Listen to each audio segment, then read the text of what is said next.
কৈলাসহরে blood donors অ্যাসোসিয়েশনের উদ্যোগে বুধবার কৈলাসহর পুর পরিষদ এলাকার মোট 17টি ওয়ার্ডের মধ্যে প্রতিটি ওয়ার্ডে 6টি করে মোট 102টি শাড়ি বিতরণ করে ব্লাড ডোনার্স অ্যাসোসিয়েশন। এছাড়াও ঊনকোটি জেলা হাসপাতালে কর্মরত 10 জন সাফাই কর্মীদের বস্ত্র তুলে দেওয়া হয়। 1997 সালে প্রথম তৈরি হয় কৈলাসহর ব্লাড ডোনার্স অ্যাসোসিয়েশন। একসময় যখন মানুষ রক্ত দিতে ভয় পেতেন, ঠিক তখন ওই সময়ের সদস্যরা মহকুমাবাসীকে রক্তদানে উদ্বুদ্ধ করেছিলেন এবং তৎকালীন সময় রক্তদানে এগিয়ে আসতে শুরু করেছিলেন শহরের অনেকেই। মানুষের প্রয়োজনে বারবার এগিয়ে এসেছে কৈলাসহর ব্লাড ডোনার্স অ্যাসোসিয়েশন।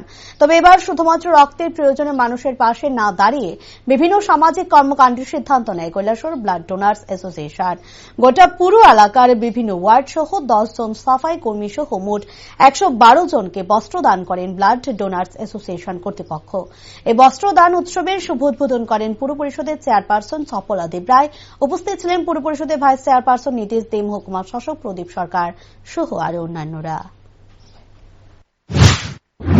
যারা সদস্য রয়েছিলেন আপনাদেরকে অসংখ্য ধন্যবাদ জ্ঞাপন করছি।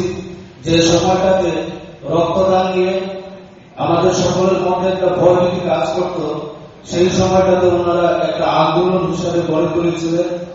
কিন্তু বিগত 6-7 বছর ধরে এই অ্যাসোসিয়েশন সাইমুল সর্বস্ব হয়েছিল এবং সেই দিকে লক্ষ্য রেখে গত 20 সেপ্টেম্বর আমাদের নূতন কমিটি গঠিত হয় এবং নূতন কমিটি গঠিত হওয়ার পর আমাদের অল্প সময়ের মধ্যেই জাতীয় রক্তদান দিবস, যেটা আমরা 1 অক্টোবর প্রতি বছর করে থাকি, সেটা আমরা আয়োজন করেছি এবং এই কিছুদিনের মধ্যে ব্যাক টু ব্যাক আমরা প্রত্যয় সামাজিক সংস্থা, ফেনান্স ক্লাব, এবিভিপি ওনাদেরকে সঙ্গে নিয়ে যৌথভাবে আমরা ব্লাড ডোনেশন ক্যাম্প আয়োজন করেছি এবং এই